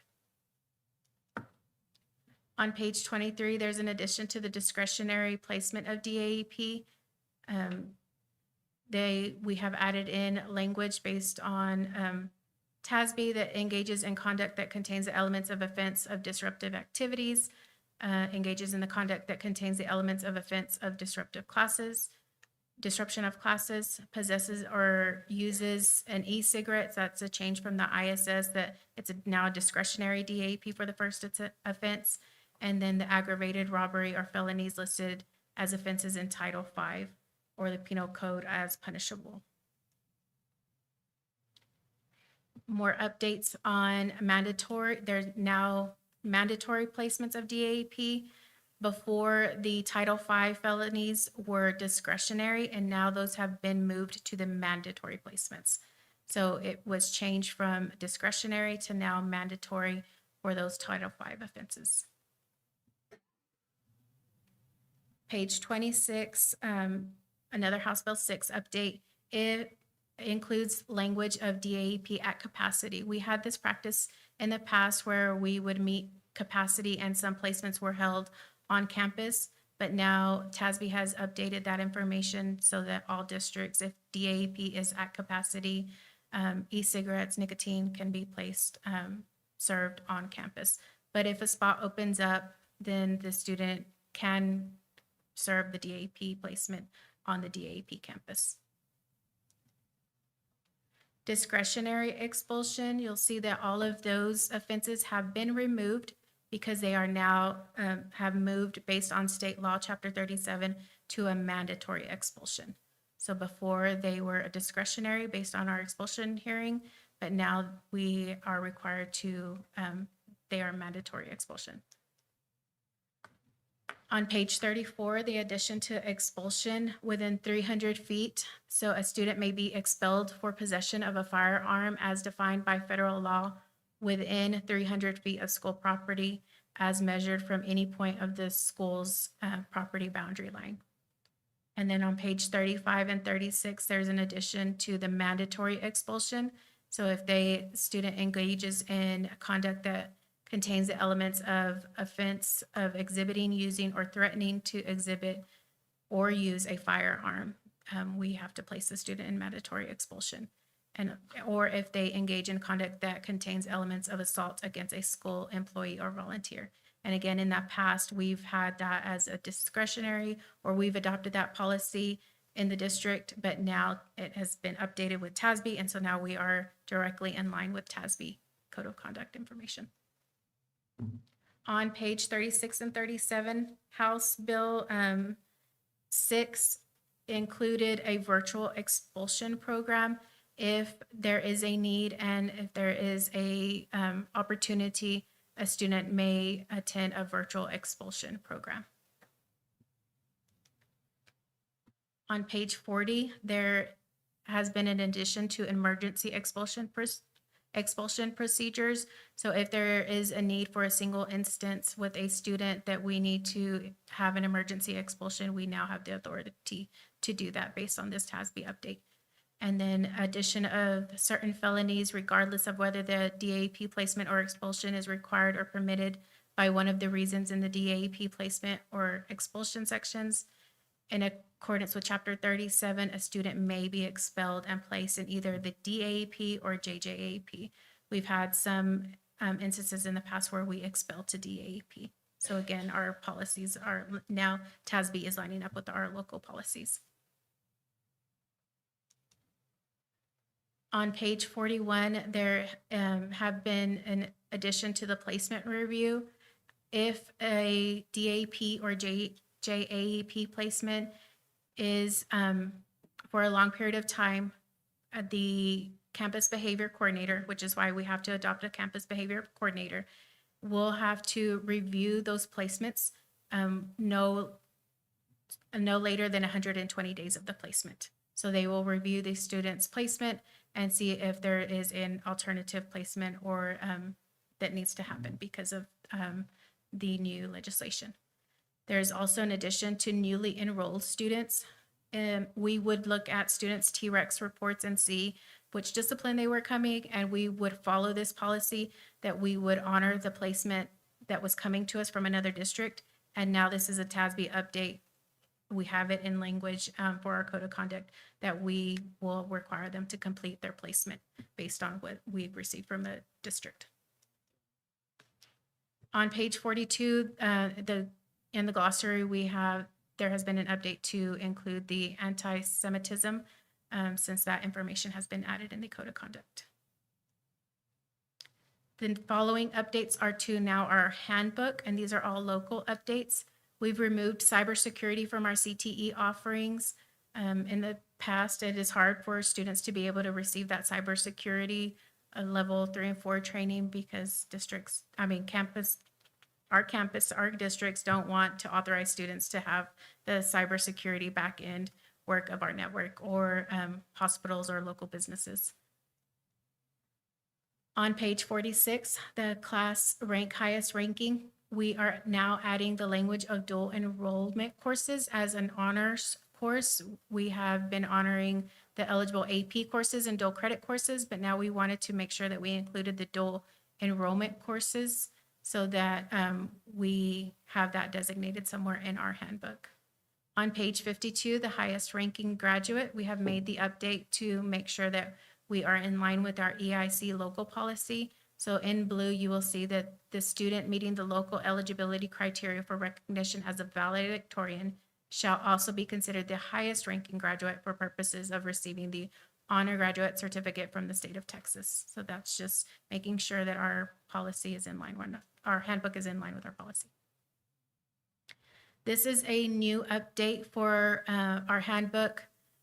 For the safety of our students, we are including now a student identification ID policy on all secondary campuses. So for intermediate, junior high, and the 3 high school campuses. To ensure a safe and secure learning environment, all secondary students are required to wear their school-issued ID badges at all times while on campus. The guidelines include students must have their school ID visibly worn above the waist before entering any classroom. That includes any discipline classroom, all elective classrooms, any classroom is included in that information. And ID badges are part of the daily dress code and are required for identification, access to services, and participation in school activities. If a student arrives at school without a badge, they must report to the front office immediately to obtain an ID. We're not issuing the sticker temporary badges. It must be an official ID from the office. Repeated failure to wear or obtain a badge may result in a disciplinary action in accordance with the campus dress code and behavior policies. Lost or damaged ID badges must be replaced promptly, and replacement IDs may be issued for a fee. This policy is in place for the safety of all our students and staff. Compliance is expected and appreciated. So we've added that to page 69, right underneath our dress code policy. On page 71, to be in alignment with our code of conduct and our handbook, we are including the same information from our code of conduct to reflect the possession and use of personal communication devices, that they are prohibited on all campuses. On page 77, we have made an update to our grading guidelines. We have added the bullet, students cannot grade each other's assignments. That is all the information so far. I've shared a link with Ms. Rosie with all of the TASB annotated notes, the draft handbook, code of conduct. But if you have any questions for me, I will try to answer.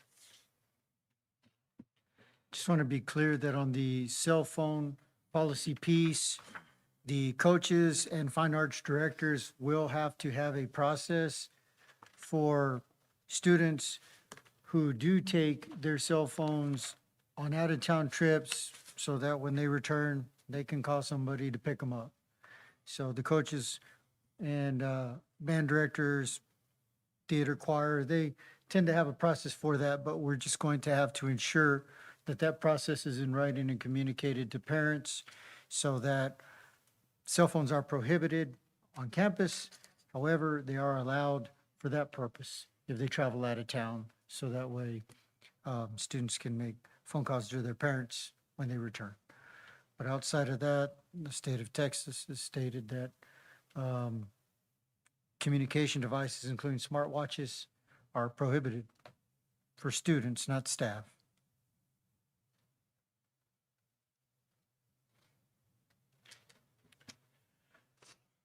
Okay, board, any questions, comments?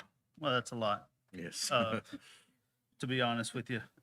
So just to clarify, the ISS is up to 10 days or 10 days? No, we can do anything. There was a limit of 3 days. Okay, Now it's recommended for the Alright. first offense, 10 days, but we could do past 10 days if we needed to. all right. But just for ISS, 10 days is for the ISS. Now, if somebody brings in a vape, we could do 20 days if it's their second offense. We could do Yes. 20 days at 20 days. DAP. Yes. Gotcha. But if it's a first offense, what was log jamming, our DAP is you'd have at the beginning of the year, a bunch of kids show up with vapes, have them on them. And now Mr. Wallace has almost every seat taken by mandatory requirements that the kids who have a vape are at DAP. Now, they can take that time up to 10 days at high school, junior high, wherever they bring it, which frees up the DAP setting for more serious offenses. So And when it's we, only for nicotine. If it's THC, we do have It's to mandatory. honor Okay. the DAP placement. we talk about CBC, Campus Behavior Coordinators. What does that mean for the person, you said principal? It'll be will doing principal. it.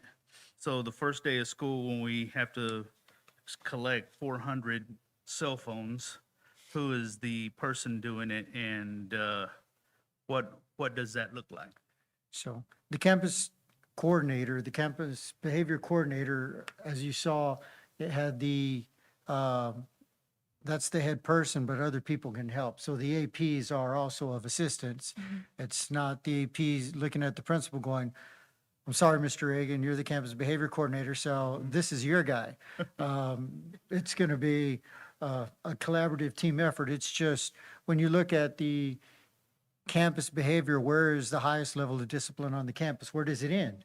It begins with a teacher or somebody who's supervising students, and then it ends up with an AP. And then if a parent demands a conversation with somebody of higher authority on the campus, it ends up being the principal. So it makes sense that the principal is the campus behavior coordinator. However, everybody retains their responsibilities. It's just TEA requiring us to put somebody's name and contact info out as the lead on behavior. That's the bad guy. Yeah, well, and the principal is the lead on behavior, so, yeah, it's kind of how that goes. Have we we've been doing badges, right? Yes. Yes, at junior So- high and high schools. Okay. How do you think that's gonna go? It'll go as it's enforced. I mean, at junior high, let's see, Mr. Green's here. I mean, what's y'all success rate with badges? Because, I mean, y'all are, Beginning of the year, they'll start out wearing, they'll have it in their pocket as soon as they're on the corner. Oh, gotta get my badge on. But most of them have it. It's getting them to wear it and all about that. It's what we're trying to so requiring them to have them on to be in the classroom, or you're back in the office calling your parent or guardian to come and bring it to you, will reinforce you need to have it. Part of the problem was, if you had to wear your badge, and as you walked in the door, it took attendance for you, well, then everybody will have their badge.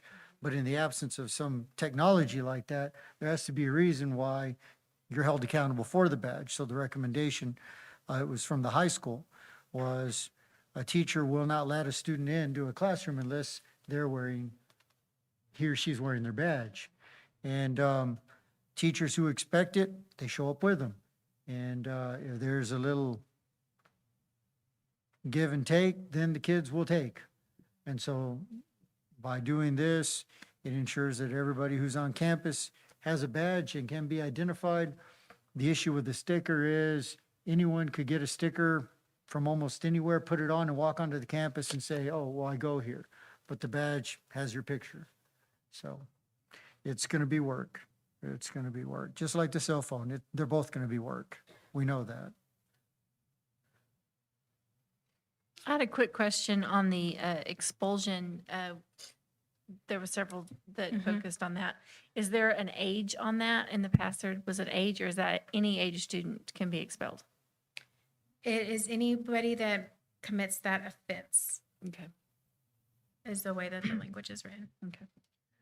If y'all will remember some years ago, the commissioner restricted it to 10 and above.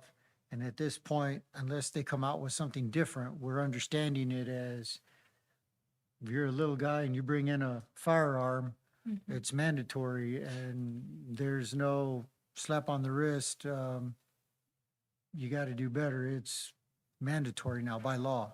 Yes. And there was a heavy emphasis this legislative session on assaultive behavior as well as assaulting each other, assaulting staff.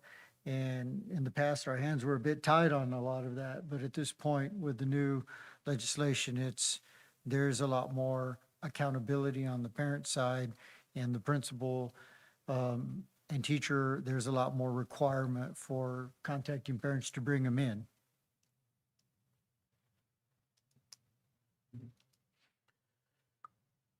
Any more questions, board? Thank you, Ms. Carrasco. Thank you. Lots of info. So with that, we'll make a recommendation for y'all's consideration and approval of the student handbook and code of conduct.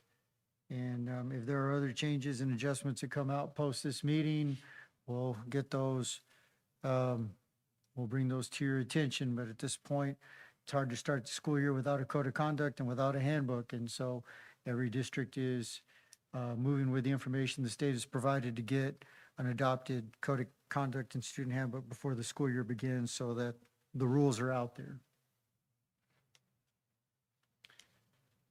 This time I'll make a motion for item number 6.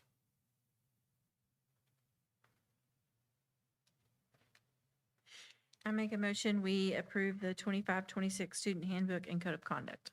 You got a motion by Ms. Bass, do I hear a second? I'll second. Second by Mr. Salazar, all in favor, raise your hand. Motion carries 6-0. Thank you. All right, we'll have that posted tomorrow. Item 7 is the contact-related fee report. This is Ms. Dunlap's, this is a lot of what she does and what she manages for us. All right, so good evening, Board, Dr. Sanchez. So once a year in a public meeting, we have to have the board vote to approve the interlocal contracts. We have about probably 15 that I purchased from, and I have to disclose the fees that we pay.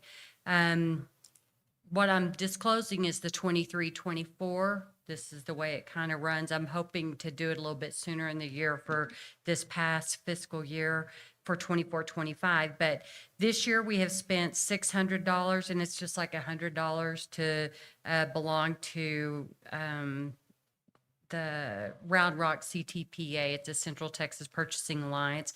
500 to join the Lubbock ISD. They actually didn't, they charged us this 23-24 fiscal year. This year they didn't charge us. So actually it's $700. I apologize for that. And then to belong to the state comptroller's office purchasing cooperatives, it's $100. So this year we spent $700, or 23-24, we spent $700 in contract related fees.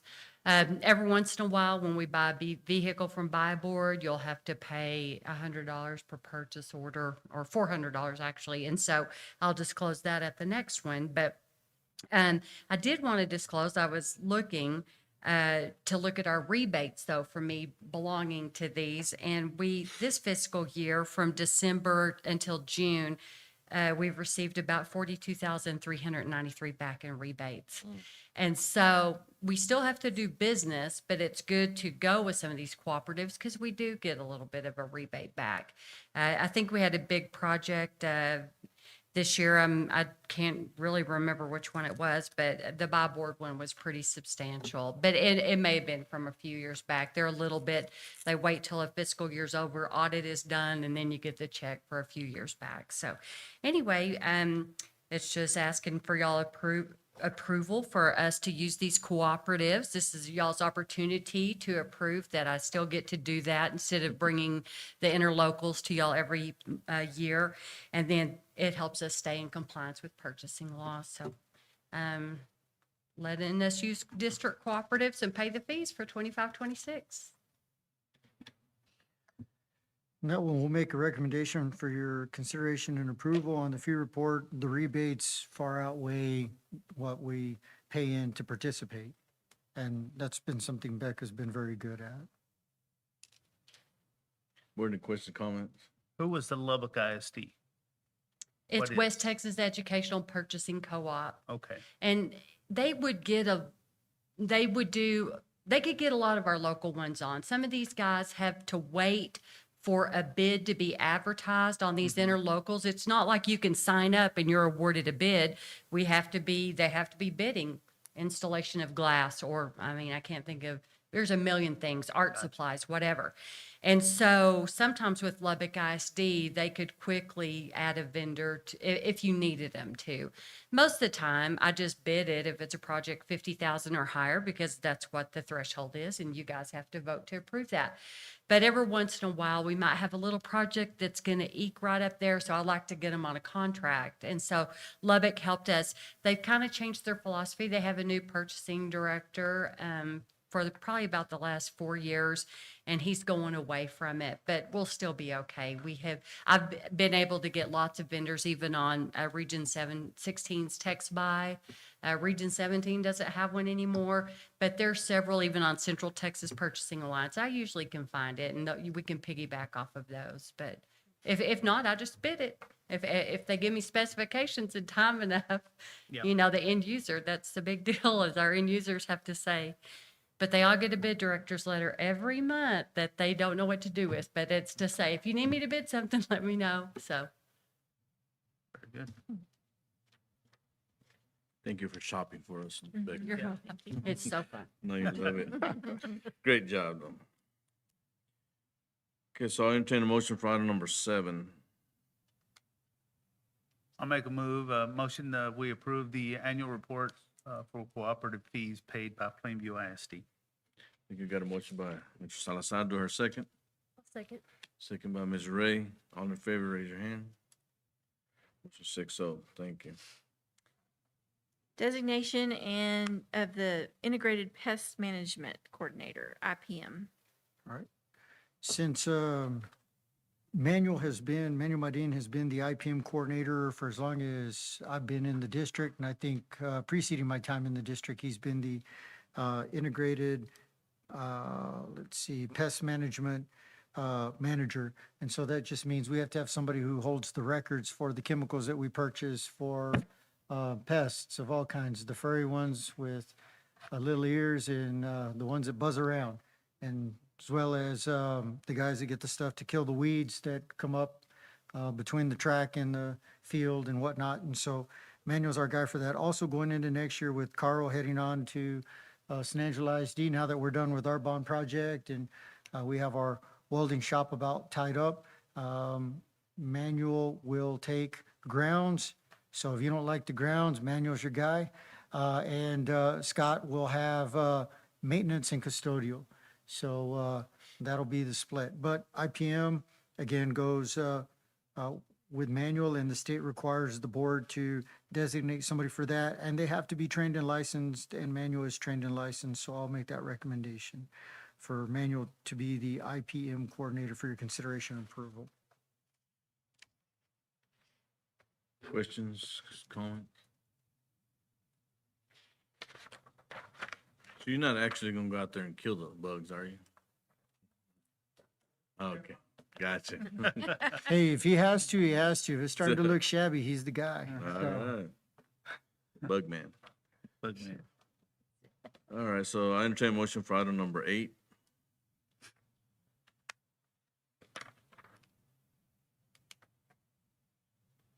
I so move. Think you got a motion by Ms. Bass. Do I hear a second? I'll second. Second by Ms. Rivera. All in favor, raise your hand. Okay, 6-0. Yeah, Bug Okay, man. approval of our new CTE courses for the 25-26 school year.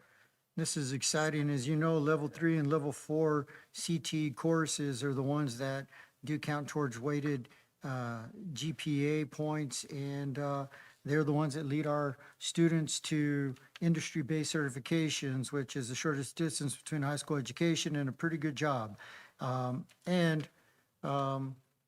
We are opening, we'll do a grand opening once we get signage, but we are opening our state-of-the-art, state-of-industry welding shop. So it'll be the Plainview Welding Center.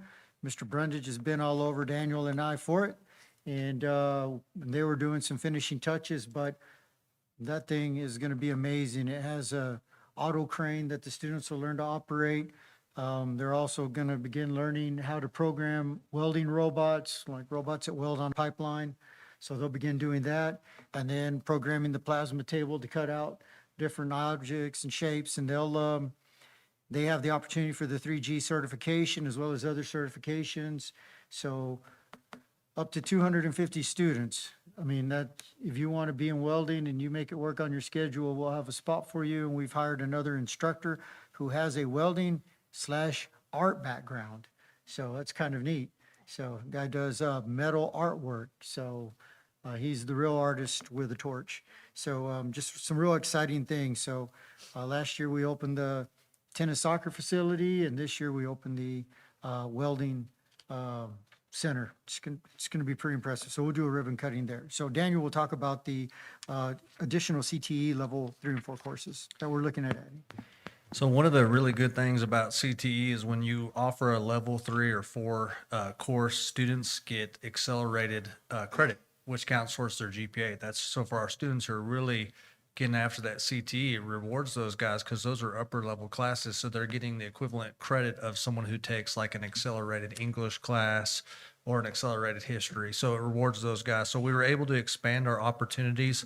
What we saw that was happening, as we previously talked about, is we want to encourage students to complete their program, get 4 credits in that program. What was happening is we have students taking career prep.